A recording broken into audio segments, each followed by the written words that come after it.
Alright guys, welcome back to another episode of the Good 8 Ace Attorney Chronicles. Last episode, we found out more info about Drebber, what he saw as as witness towards that newspaper article, and now Dr. Seif and Drebber are in the stand and we'll hopefully get a testimony out of them. And anyway, let's continue. The reason I was in Lowgate Cemetery at all 10 years ago was for a spot of moonlighting, shall we say. The illustration in that newspaper article was based on what I witnessed that night.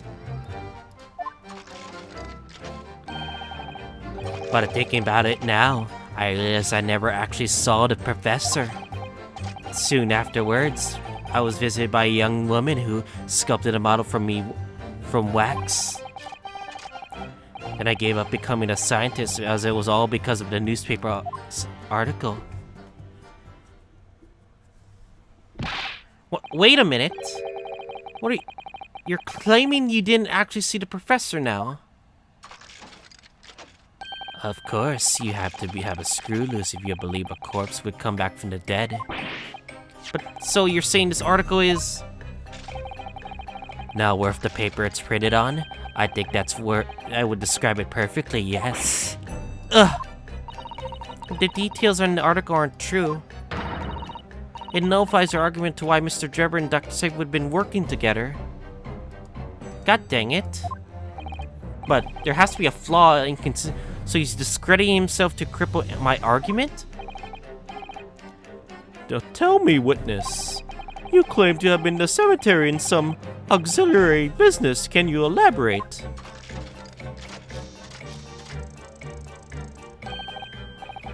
That's right. Grave robbing, to be precise.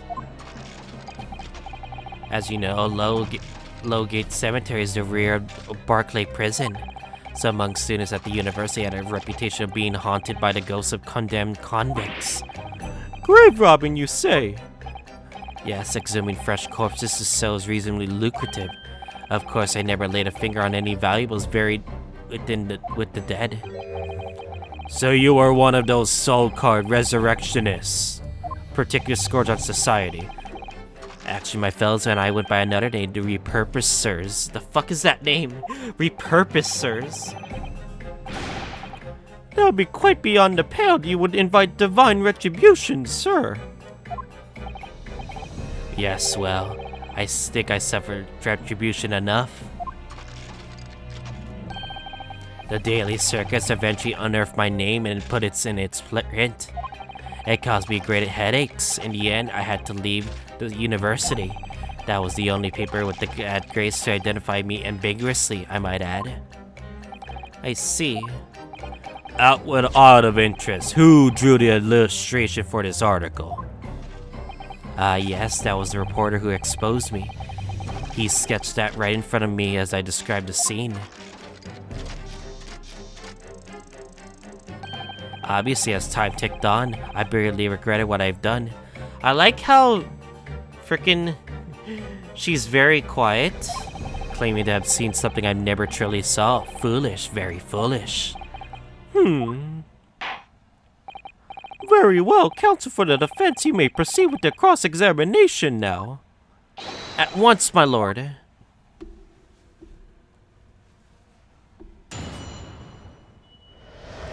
In the cemetery 10 years earlier.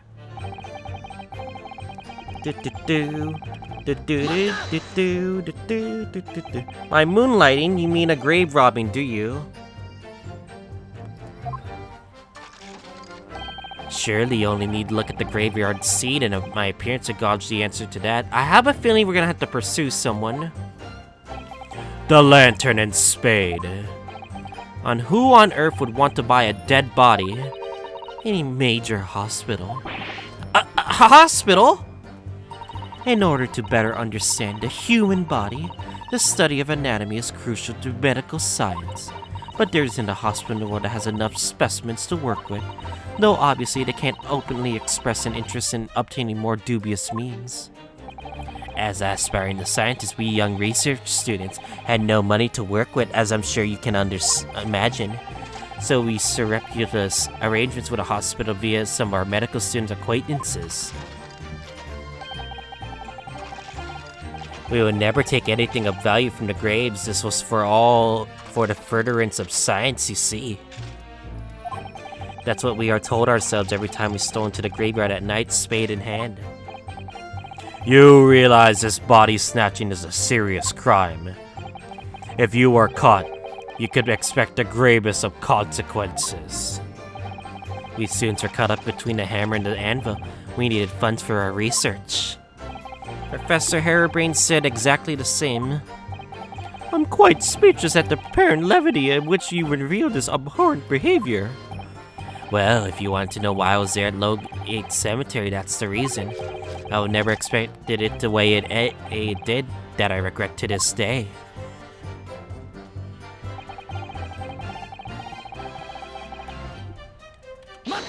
Keep pressing. A strange happening at Logate Cemetery, which you now deny. Not entirely. I went to fetch police at the time, you know. I was shaking like a leaf, but they didn't believe a word of it. In fact, I was very nearly arrested myself. So you went to the papers instead? I started big with the London News. Unsurprisingly, they didn't want to know either. In the end, though, it was the reporters from the Gossip Rags, the gutter press, that came to get my story. And it spread like the plague throughout the capital as gossip-hungry Londoners lapped to the tail. The story was ever in every single paper at the time, with the exception of some broadsheets. And yet only 2 of the 3 of them actually interviewed me personally. Most of them accounts turn out to be very interpreted ghost stories. What about the article in the Daily Circus? That particular journalist found me at my dormitory. I don't know how, but he discovered my name. I recounted to him exactly what had happened that night. And from your description, he drew the illustration? Precisely, that's how I learned that the condemned man was the infamous professor. Because the reporter told me so. He had no idea myself, you see. Newspaper reporters won't stoop around to matters that don't concern them. So the scene portrayed in the illustration is accurate then. Well, thinking back now, blah blah blah, never realized. You never actually saw the professor? What are you talking about? That's not the professor? I think I explained already, didn't I? Logate Cemetery is at the rear of the Barclay Prison, so it's renowned among us for students at university for being haunted by the ghosts of condemned convicts. Oh, great. For some absurd reason, I was scared of the graveyard at night. As a result, only too willing to believe that nonsense about the dead coming back to life. But you said you actually saw it. Literally. You literally said so in the article. I said I see my mind's eye. After all, resurrection is impossible, isn't it? You have to be unhinged to think otherwise. Unless, of course, you have some evidence that proves I encountered the professor that night. No, not now. I don't know. Is there any material evidence that could show he really saw the professor? If we have anything at all, Mr. Naruhodo, I know I need to present it against the irrationally backtracking statement of his. Point is, that night was a pivotal moment in my life. I have a feeling we're gonna have to present something to 3. Statement number 3. A young woman being Madame Two-Spells, of course. Yes, precisely. I must say I didn't expect to run into her again like this 10 years later. As I explained, I went by the name of published in the article in Komaka, I found the man.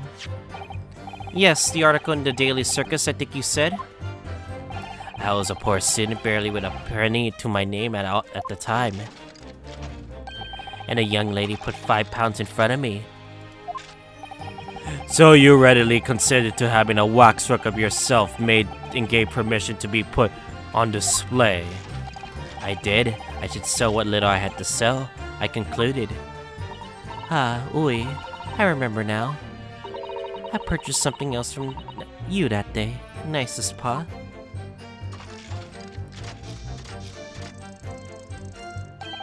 Do you? I can't say I remember. What was it, madam? His camera.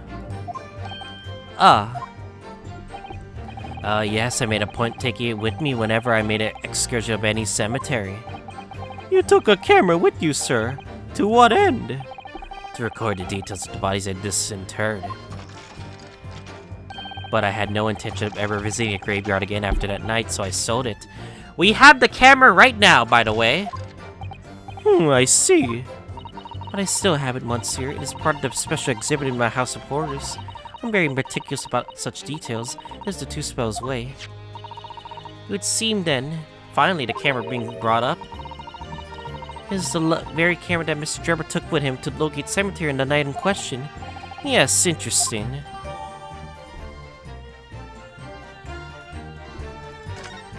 It's updated now. And then I gave up my dream of becoming a scientist, all because of that newspaper article. This article, you mean? Published in the Daily Circus? Yes, somebody informed the dean that was my name that appeared in the article. And carelessly let it slip that night after night. I was digging my grave, up graves. Hardly a model student, you might say. University's reputation was extremely defiled, and I was expelled as a result. Oh, mon Dieu, I had no idea. And having been run out of university, you found an employment somewhat specialist trade. You combine your knowledge of science with knowledge of stage magic. You create various experimental machines intended to demonstrate never before seen technology. And you use those deceptive machines to trick the government and private investors into giving you money. Can't deny that. Professor Albert Harriman was just your latest victim, wasn't he? Whatever you are talking about. I have no recollection of doing anything of the sort. He's hiding something. What's Drebber up to? Why would he suddenly change his tune and recant his claim? I wonder if perhaps it's because of his circumstances have changed now. What circumstances? Well, if he admits to having seen a professor emerging alive from his grave 10 years ago, it would expose a secret in Dr. Cypher's past that you would desperately want to hide. Yes, of course. If Drebber and Miss Dr. Cypher were working together now, then if Drebber were to betray her, there would be no reason for her to continue to cooperate. In that case, there's only one way around it. I have to prove what he really did see it. Prove that he really did see the professor's corpse coming back from the dead as he originally claimed. Yes, Mr. Naruhodo, exactly. It's the camera, right, for statement number 3?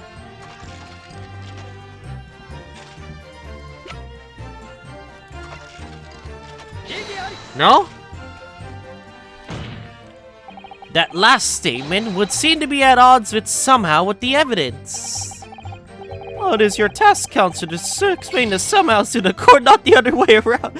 Oops. It just seems to jar, though, don't you think? What I think is this whole exchange has been extremely jarring, yes. Perhaps I need to reconsider this. Wait, it's not the camera? But I'm sure it's statement number 3. It's really not the camera? The updated camera? Okay, this changes everything.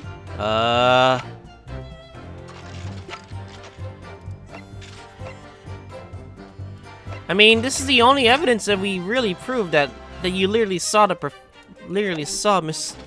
professor. Are you really not gonna explain the article? This is the only evidence that really, matters. I would say this too, but for some reason that was wrong. So it really has to be this one, right? Sorry, Mr. Drebber, but I don't believe that. Don't believe what? Your latest claim, you did see the professor on that night 10 years ago. Oh dear, we seem to be at odds, but I was there and you were not. I know what I didn't see. The illustration with this article was drawn based upon what you told the journalist that you would. Wait a second. Could you have lied to the journalist? That's another possibility. A figure emerging from a tomb wearing an iron mask. Yes, when the killer was tried 10 years ago. It was decided in the closed court's ruling that the man would wear the mask to hide his identity. It was to be removed even during his execution and subsequent burial.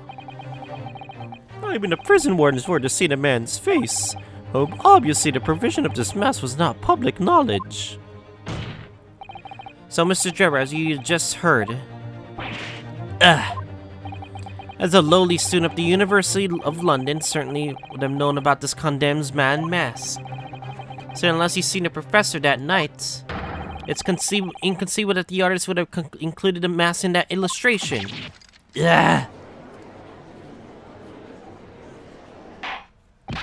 Order, well then, Mr. Drebber.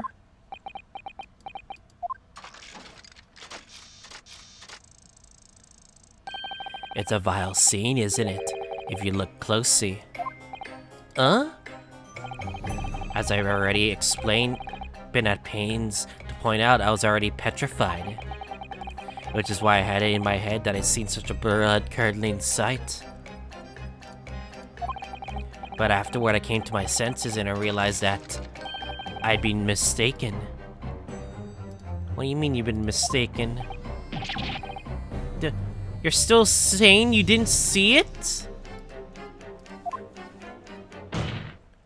If you're so stubbornly sticking to that story, witness, then amend your testimony. Explain exactly how you think your eyes deceived you. Of course. Only too happy to oblige. I can't believe you're still not going to concede the point. We're gonna amend the statement now. Why, in fact, witness was a fellow grave robber at work. What the hell? Fellow grave robber? What are you talking about? Well, I wasn't the only one busy in the cemetery that night, you know. Other body snatchers were at work. Of course, when I saw one emerging from the hole he dug, my heart very nearly stopped. So that's the terrifying sight I actually saw, you see. You're claiming it was just another student on equally suspicious business as yourself. Many of the medical students would wear metal masks to protect them from the bacteria during dissections. Clearly, the fellow was using a mask to protect his anonymity, wouldn't you say? Iggyari! But there's more to the story, isn't there? The article goes on to say, in the next second, the gunshot rang suddenly from behind. Yes. We're not gonna bring up the gunshot at all? The bullet then pierced the resurrected man's chest, whose breath stilled once more.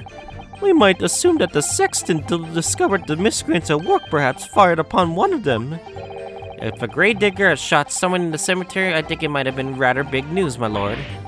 Ah, yes, well, I can only assume it was an embellishment bolted on later by this. Huh? Pursuing!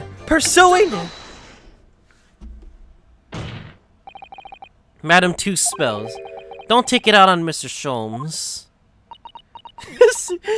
Don't hurt Mr. Sholmes. Oh la la, pardon. I was lost in my thoughts. Would it be fair to say that Mr. Drebber's last remark was significant to you in some way? I thought it was a little strange, that is all. How Monsieur Drebber could claim this now. If you don't mind me saying, madam, what are you talking about? Well, when I met you 10 years ago at your university dormitory, you recounted to me about your adventures in the cemetery, none, including the gunshot. Stop! So it's true then. You might want to watch your tongue, you know. Have you a care, Trevor? That's no way to speak to a lady. Oh, Pogs, Vonzigs. Please, Madam Two Spells. Carry on. Tell us more. Of course.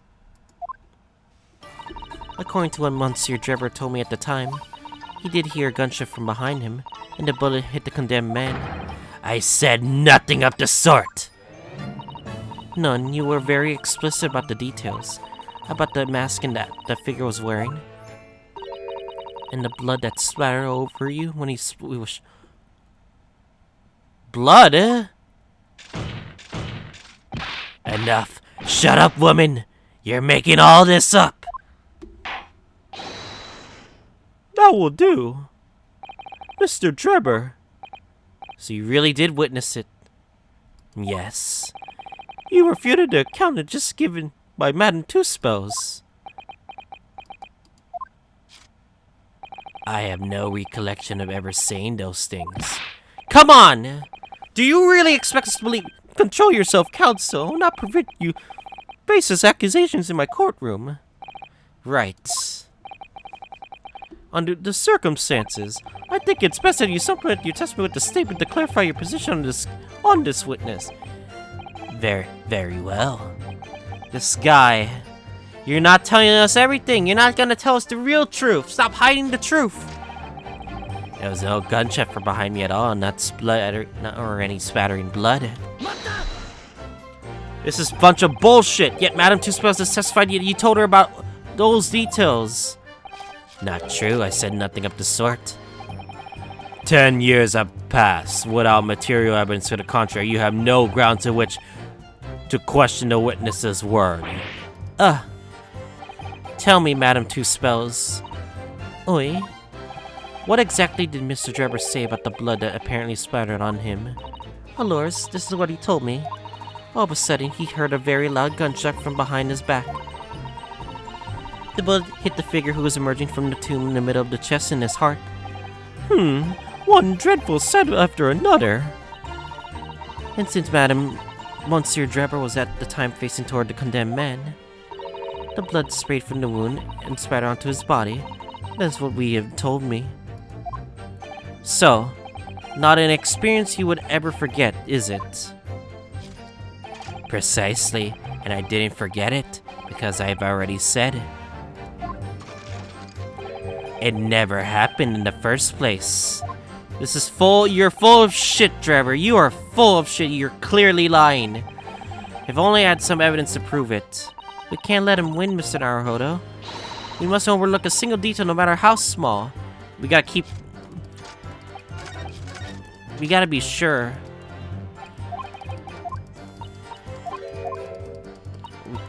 It's gonna be interesting to see which evidence is the right one. It has to be the camera, right? It has to be the camera. Please, it has to be the camera, right? Wait.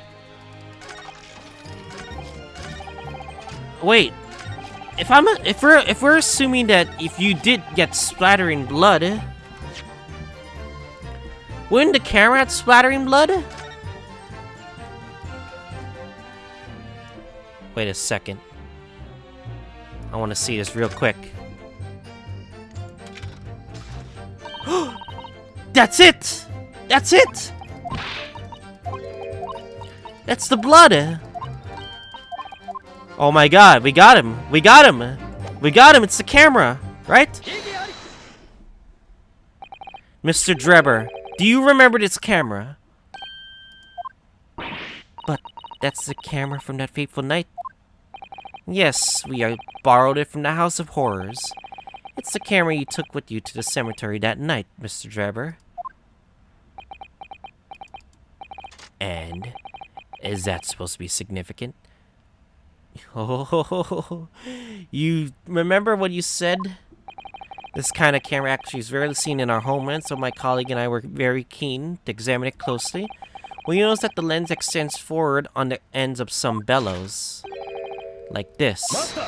Hold it. What? What's that there? Just on the bellows. It looks like a dark red stain. So it did happen. The red stain is actually the blood where he was shot from the emerging corpse. That's right. It's a rather conspicuous mark here on the bellows, in fact. Good lord, are you suggesting? I am. Yes, my lord. It could be a spatter of blood. Something that could be confirmed with a simple chemical test. Isn't that right, Dr. Seif? It would be difficult to determine if it was human blood, or not the blood of some animal. But yes, to test whether or not it's blood at all is simple enough. I propose that Madame Tuspel's testimony was correct! And that on the night in question 10 years ago, you were splattered with blood from the gunshot wound. Well, And that furthermore, you really did witness a condemned professor emerging from his tomb! Huh? But why? Why? Who fired the gun? Gah!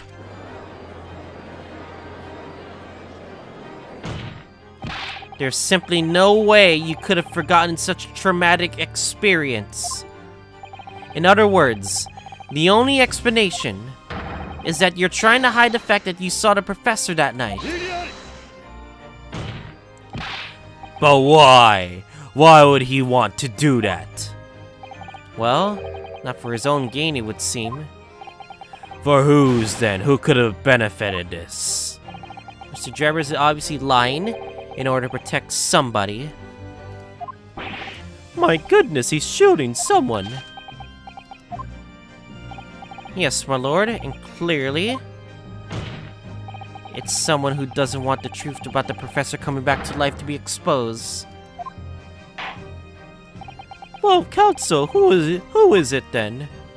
Who is this witness trying to protect by lying about what he saw that night?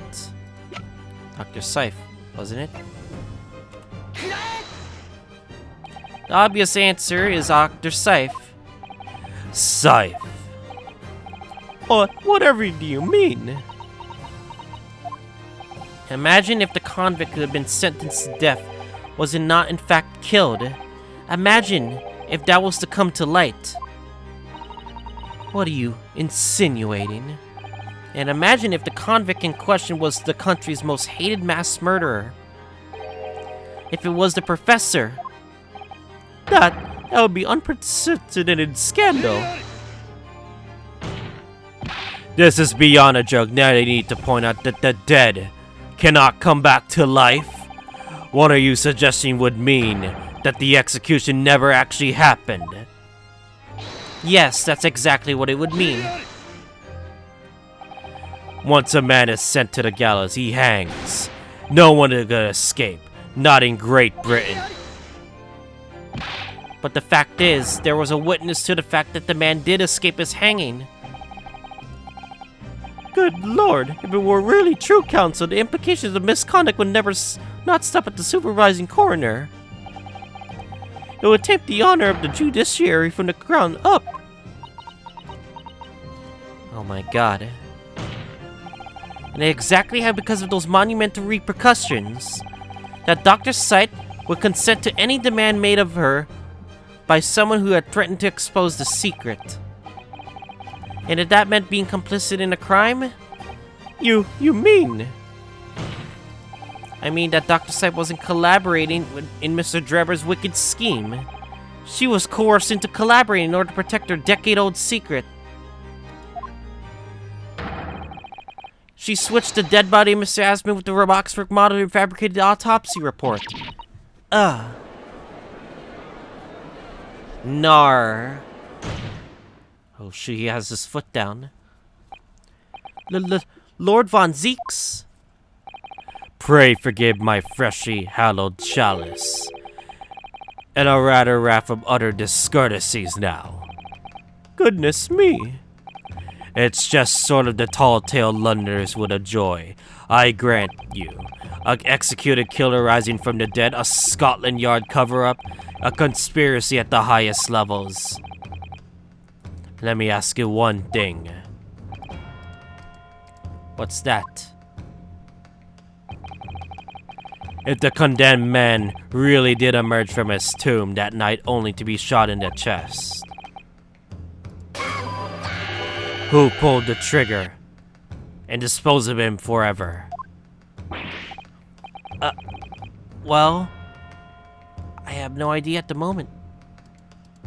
But we have too little info to work out that present, I think. I couldn't agree more. The Old Bailey is no place for wild fantasies. And you have considered this, my learned Nipponi's friend? Considered what?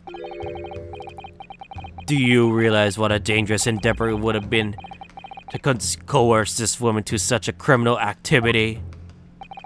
It's tantamount to declaring war on the entire British police force and judiciary. Quite hard to imagine any sum of money being offered for research could warrant it. To rely someone on stage deception when so much is at stake would be madness. Well, I suppose. And this was no petty crime either. The victim was murdered. A man who'd already invested money in the venture, and would be instrumental in future profits too. Yes, I had no reason to kill Mr. Aswin at all. Are you forgetting that his death results in me receiving not a single penny? The court is already aware of the contract between myself and the victim now. If there is a contract, that's very true then. The motive for this case runs deep, though. I could feel it.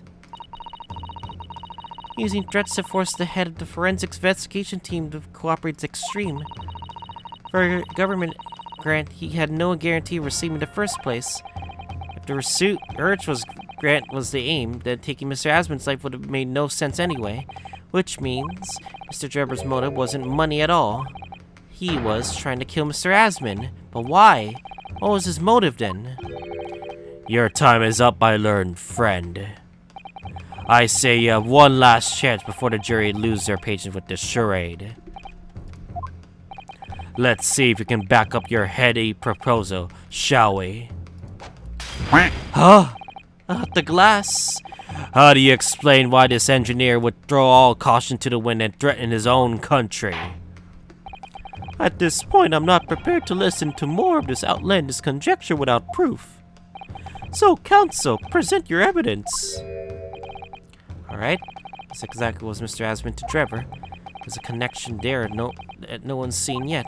I'm going to have to present 2 pieces of evidence to show what it is. 2 pieces?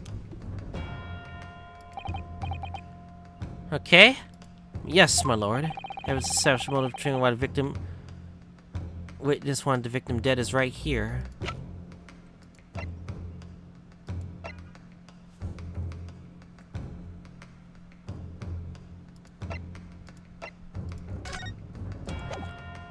It must be have the new evidence, doesn't it?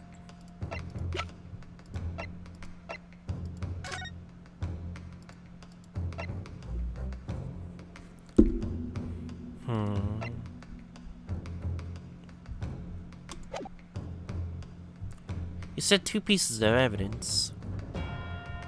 You need to establish something between the victim and witness.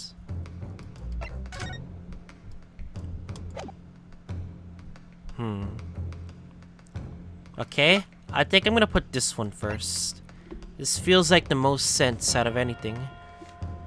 Because of the contract, whatever. Mr. Drebber, I have here the contract that you signed with Mr. Asmund. Yes, that's right. The very document, in fact. That proves I had no reason to kill the man. No, I'm afraid not. As it turns out, this contract actually helps to establish the real motive for the murder you committed. It does? Why, never. What are you talking about? Read it again, you idiot. I'm not finished. In order to demonstrate what your motive really was, I need this contract and one other piece of evidence. What other evidence? Counsel, you will present your supplementary evidence without delay. The evidence, which, when cross-referenced with the contract, established a motive for the deed.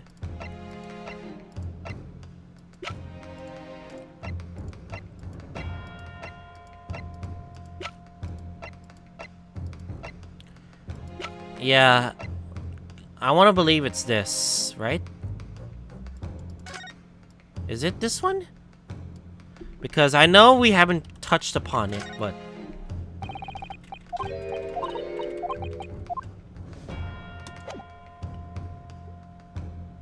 Is it the trophy? I think it's fair to say that after your presentation of evidence, Counsel, we have only half the story. That's right, my lord, which was why I presented another piece of evidence to complete it. Clearly, my learned friend only had a half an education, and I already wasn't including the syllabus. So let me put this in words of zero syllabus that even you understand.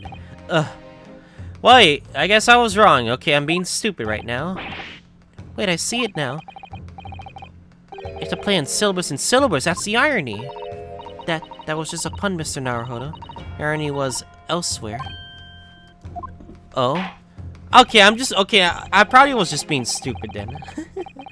I probably am just very poogers right now. Elusive, blah blah. Yes, sorry my lord, blah blah blah.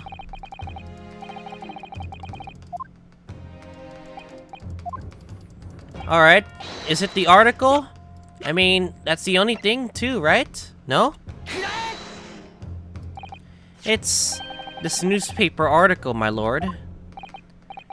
That was written 10 years ago. And every detail has been examined already. What could it possibly tell us? That dribble should have never been written. It's typical gutter press nonsense that means nothing. But there's something significant that this newspaper article and the contract have in common. Really? And it's that common link that shows very clearly why you were determined to kill Mr. Odie Asman. It seems that the defense has uncovered something the rest of us have missed. So, my learned friend, to point out what these two pieces of evidence have in common, where exactly is the link between this newspaper article and the contract?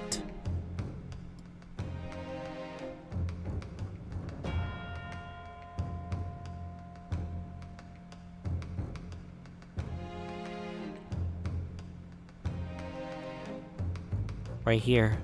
Oh, I see it! Yeah. Why is Odie Asman part of the signature? Huh? I noticed that before. I did not notice that. Wow. Shocking turn of events. I didn't pay attention towards my evidence, I guess. The evidence have in common is signature. A signature? A signature. The signature on the illustration that accompanies the 10-year-old article and the signature on the contract belong to the same person. Nani?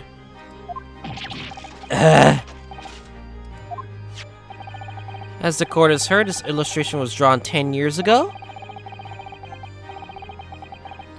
by the newspaper reporter who found Mr. Drebber interviewed him about this ordeal. Only able to see once you take a step back. I didn't think... I actually didn't notice the signature. I just thought I saw Asman. I'm like, wait, what? Why is his name in here?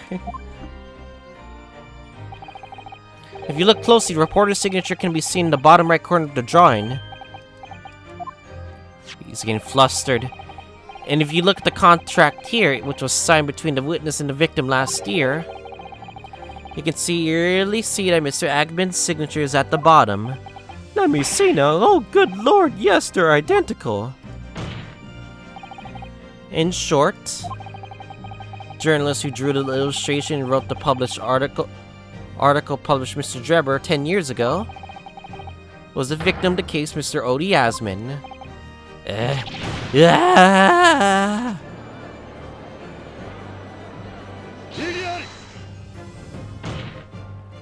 But explain to the court why. Why would that constitute a motive for the witness to murder Asman? Well, if you think back, you remember that Mr. Drebber talked about that article in his testimony. Grave robbing. Selling fresh corpses.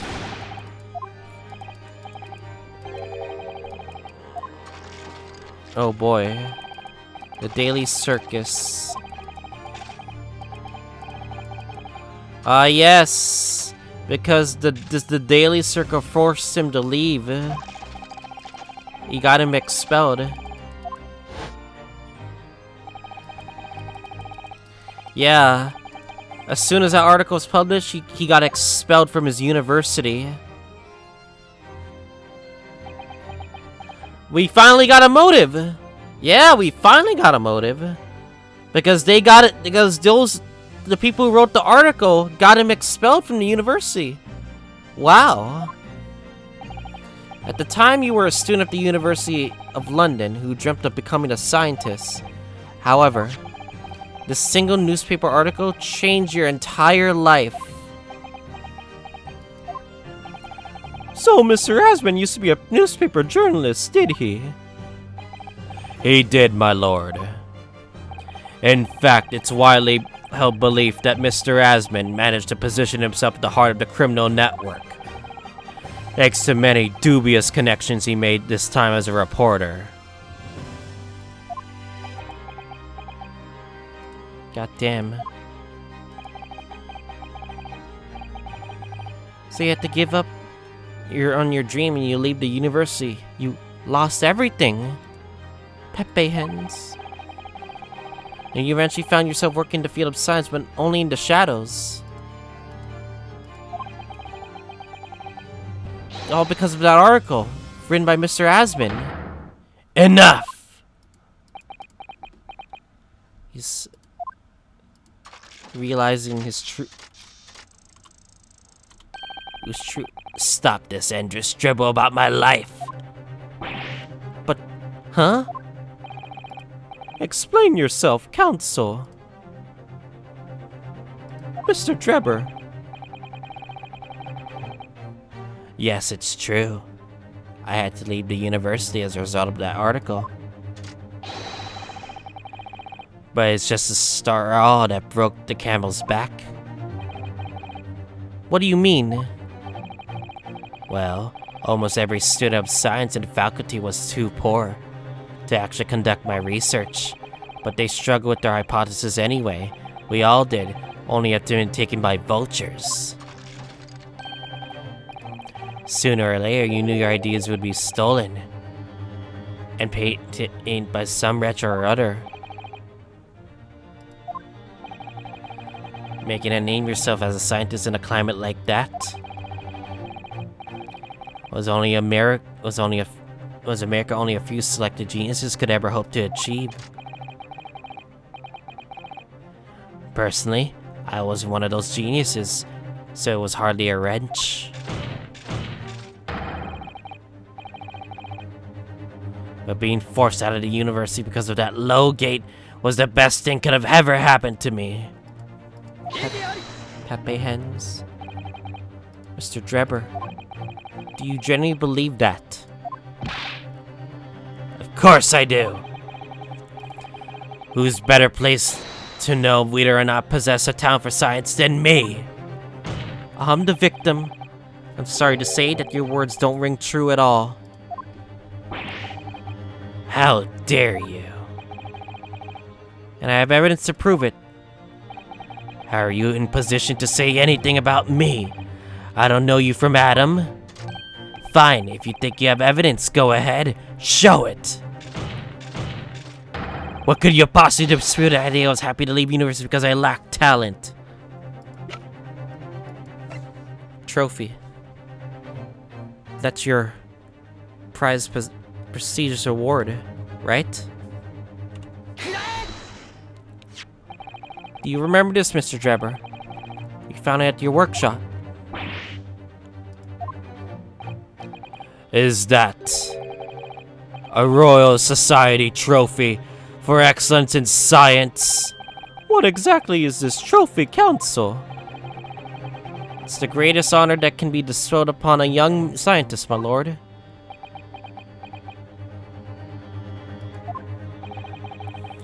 There is no higher accolade It recognizes emerging talent and promises a bright future. Good gracious. Your prospects for the future were excellent, weren't they, Mr. Drebber? But even then, you were a genius in your field. But you lost everything. You had no more future. Your talents would go to waste. All as a result of this one newspaper article. I don't know when you realized who Mr. Asman was. When it dawned on you that he was the same journalist who 10 years ago ruined your life. It's abundantly clear that you had no intentions to forgive the man. Your colors were shown as soon like he exposed you. The truth is, finally he's going to fold. Huh. Hold it? Huh?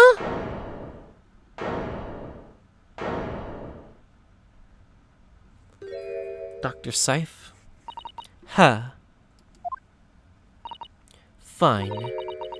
Clearly this has run its course now. Nani? I admit it. All of it. Nani? Huh? What are you doing? It's exactly as the Japanese man said. I was coerced into going along with this man's plot to murder the victim. On the condition that he kept my dirty secret from 10 years ago.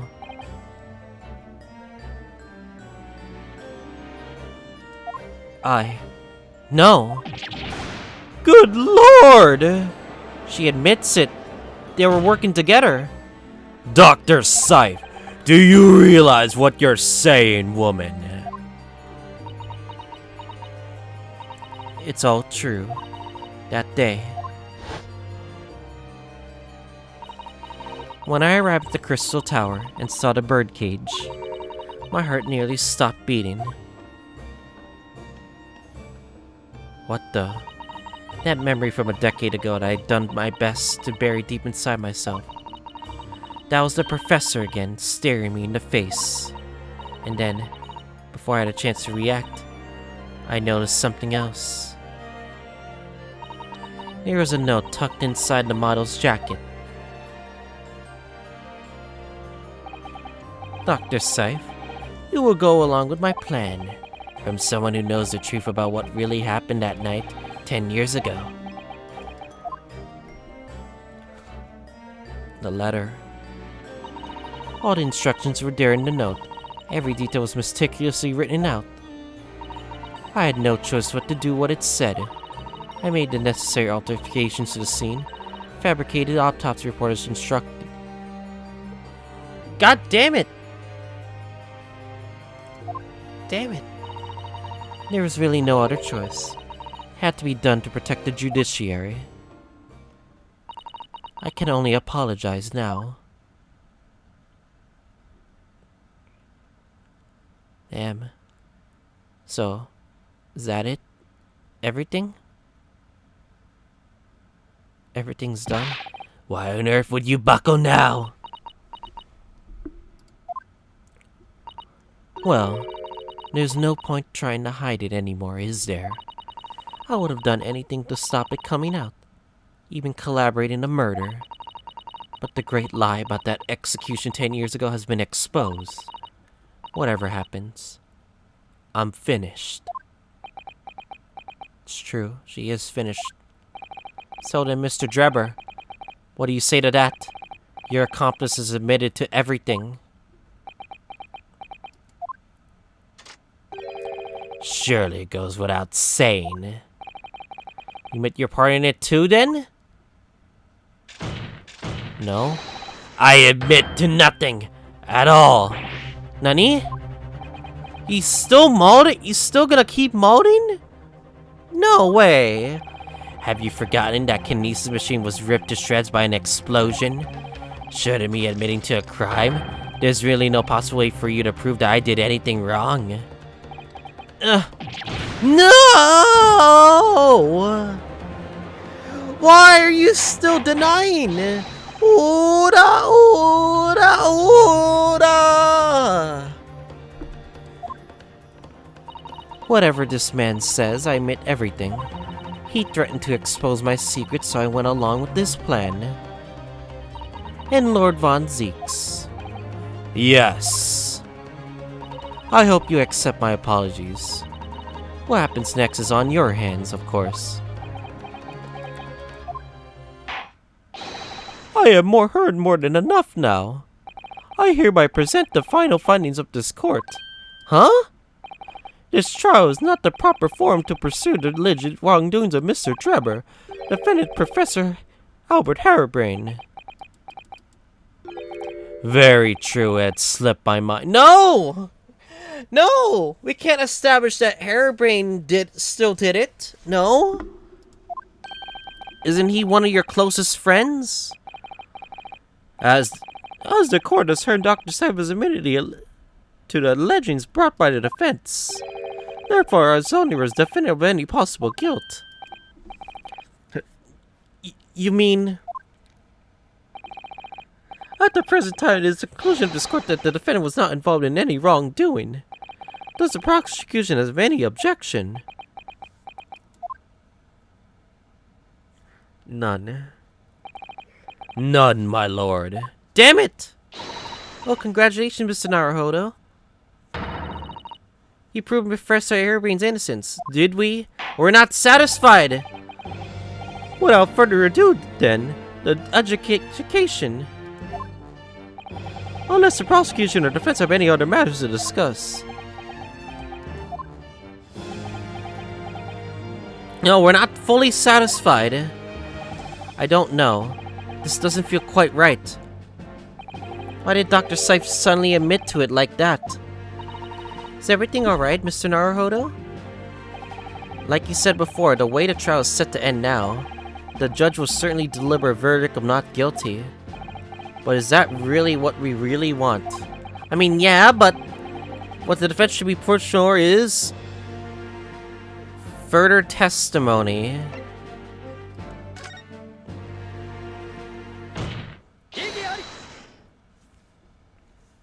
The defense objects to the trial ending at this time, my lord.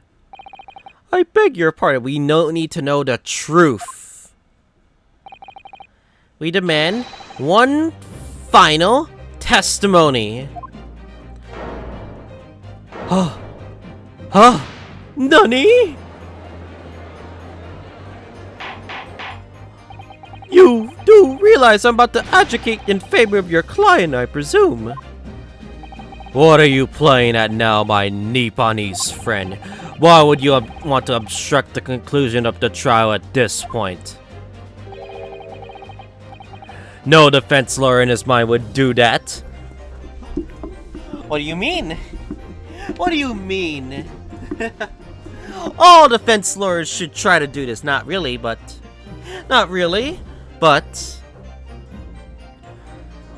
As we're a special case in this game, we want to pursue the truth. Mr. Naruhodo, what exactly are you thinking? The truth. The whole truth. And a way to bring it all out into the open. Right. Yes. In hindsight, this is a terrible idea. Ah, yes, one word of warning before I go. And if in the course of the trial this afternoon you perceive even a shadow of doubt about the truth, don't let it out of your sight, pursue it like a dog with a bone. Sholmes' words. To the bitter end, you understand. Do not falter, whatever may come to pass. I'm sure Mr. Sholmes knew that the truth should be pursued to the very end. He must have deduced that this would have happened.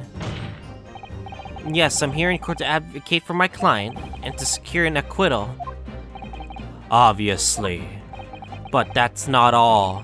I believe that I have a duty to the court. to pursue the whole truth of the case until every last detail is laid bare. And that is why the defense calls for further testimony from Dr. Seif. Testimony from me? About what? About the nature of your collaboration with Mr. Anak Dreber. Huh. Any cases escape your attention, I already admitted to everything I did. The whole truth has already been revealed. Has it? Or you could just be like holding back on something else. So stop wasting everyone's time. His lordship made it very plain your client will get to the acquittal you want for him. There's simply no point protracting this business further with another tedious cross-examination. Huh? No! Pray forgive my careless handling of that hallowed bottle. You probably killed another person with that bottle. Come on. I slipped. You literally could. I could hear the Wilhelm screams from that bottle. That's what you call it? What is your objection, Lord Von Zeeks? The prosecution also calls for supplementary testimony from the witness. Don't be stupid. If there is more to this case than has yet to come to light, then I will join my learned friend in pursuing the facts until the bitter end. Okay? Yo, what?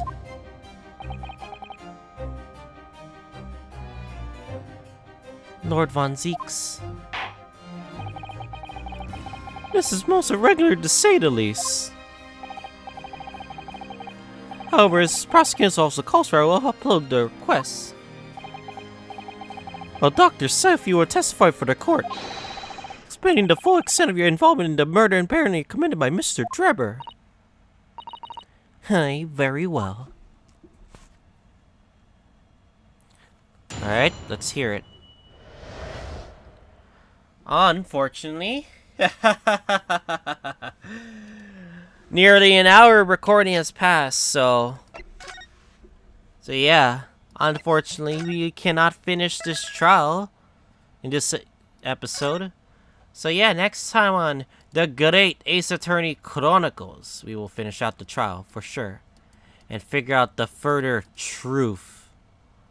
And I guess I'll see you guys all next time.